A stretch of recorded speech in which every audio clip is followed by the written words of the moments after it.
सब कुछ बर्बाद हो जाने के बाद भी एक बार फिर जीत दिलाने वाली कहानी, इंस्पिरेशनल स्टोरी इन हिंदी। क्या आप चाहते हैं कि आपको कुछ ऐसा पता चल जाए जो आपको जीवन में कभी बर्बाद न होने दे?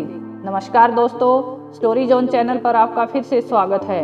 और आज जो कहानी मैं आपको सुनाने जा रही हूँ, इसे आप पूरा सुने ताकि आपको वह बात अच्छी तरह से समझ में आ जाए जो आपको भविष्य में बर्बाद होने से बचा लेगी। आपको इस बात पर यकीन तभी होगा जब आप पूरी कहानी सुनेंगे।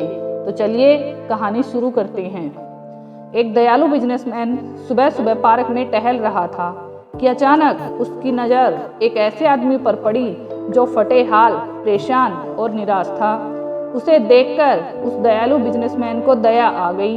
वह उसके करीब गया और उससे उसकी परेशानी का कारण पूछा। तो उसने रोते हुए कहा, मैं अब जीना नहीं चाहता हूँ, मैं अब मर जाना चाहता हूँ। उस दयालु बिजनेसमैन ने दोबारा पूछा, आखिर तुम मरना क्यों चाहते हो? ऐसा क्या हो गया कि तुम जीना नहीं चाहते? उस परेशान आदमी ने जवाब दिया, मेरा सब कुछ बर्बाद हो गया है। मेरा बिजनेस, मेरी जमा पूंजी और यही नहीं, मेरे सिर पर बहुत ज़्यादा कर्ज हो गया है। मुझे समझ में नहीं आ रहा कि मैं क्या करूं। सारे रास्ते बंद हो गए हैं। अब मेरा मर जाना ही अच्छा होगा। उस दयालु बिजनेसमैन ने मन ही मन सोचा कि यह आदमी तो अंदर से पूरी तरह टूट चुका है, मुझे इसकी सहायता करनी होगी।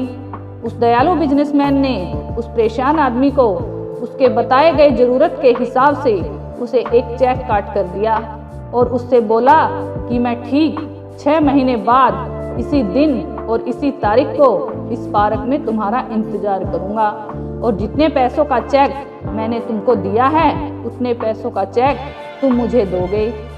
उस परेशान आदमी ने कहा, मैं आपका यह उपकार कभी नहीं भूलूंगा। मैं ठीक 6 महीने बाद इसी दिन, इसी तारीख और इसी जगह पर चेक के साथ मिलूंगा। आपको क्या लगता है, क्या वाकई में वह परेशान आदमी 6 महीने बाद चेक के साथ दोबारा इस जगह पर उस दयालु बिजनेसमैन से मिलने के लिए आएगा?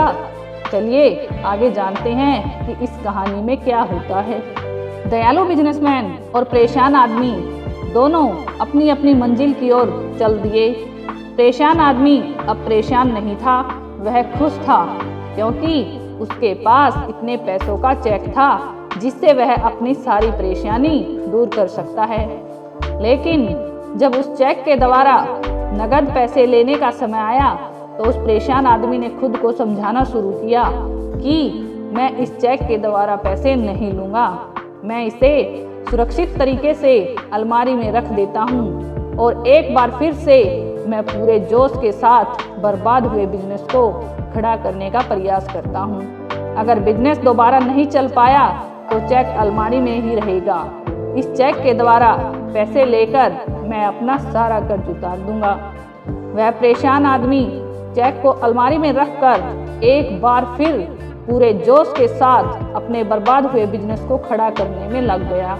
वह दिन रात कड़ी मेहनत करके अपने बर्बाद हुए बिजनेस को धीरे धीरे आगे बढ़ाने लगा। लगभग 3 ही महीने बीते होंगे कि उसका बर्बाद हो चुका बिजनेस एक बार फिर से चलने लग गया। उसने बिजनेस की कमाई से अपना सारा कर्ज उतार दिया। वह अब फिर से अमीर हो गया।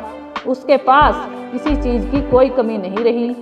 उसे अलमारी में रखे चेक को जमा करके पैसे लेने की ज़रूरत नहीं पड़ी। उसे चेक मिले हुए 6 महीने निकलते हुए वह दिन और वह तारीख भी आ गया जब उसे वह उस दयालु बिजनेसमैन को लौटाना था। वह चेक लौटाने के लिए उस दयालु बिजनेसमैन से मिलने के लिए निकल पड़ा तो आज उसका पार्क में इंतजार कर रहा था। एक पल के लिए दयालु बिजनेसमैन उस परेशान आदमी को सूट बूट में देखकर पहचान नहीं पाया, लेकिन जब वह परेशान आदमी उस दयालु बिजनेसमैन के पास आया तो उसने उसे अच्छे से पहचान लिया। परेशान आदमी जो अब अमीर हो चुका था, उसने उस दयालु बिजनेसमैन के चेक को लौटाते हुए कहा, मुझे कभी इसकी ज़रूरत नहीं पड़ी। लेकिन सबसे ज़्यादा चकित करने वाली बात तो तब हुई जब दयालु बिजनेसमैन ने कहा कि वैसे यह चेक किसी काम का नहीं था, यह एक नकली चेक है। मैंने इसे तुम्हें सिर्फ 2 पल की और जिंदगी मिल जाए इसीलिए दिया था। जब यह बात उस परेशान आदमी ने सुनी जो अब अमीर हो चुका था, तो उसके पैरों तले से जमीन खिसक गई। वह यह सोचकर हैरान था कि अगर उसने खुद पर विश्वास करके पूरे जोश के साथ प्रयास में किया होता तो आज उसका क्या होता। तो दोस्तों, खुद पर विश्वास और लगातार मेहनत और प्रयास से बर्बाद हुए जीवन को भी एक बार फिर से सफल बनाया जा सकता है। मैं आशा करती हूँ कि आपको यह इंस्पिरेशनल स्टोरी या प्रेरणादायक कहानी पसंद आई होगी। इससे बहुत सीखने और समझने को मिला होगा और आपको भी इस कहानी से प्रेरणा मिली होगी। अगर आपको वीडियो अच्छा लगा तो लाइक करें और दोस्तों के साथ शेयर जरूर करें। शिक्षाप्रद और प्रेरणादायी कहानियों के और वीडियो देखने के लिए चैनल को सब्सक्राइब कर लें। धन्यवाद। जय हिंद, जय भारत। आपका समय शुभ रहे।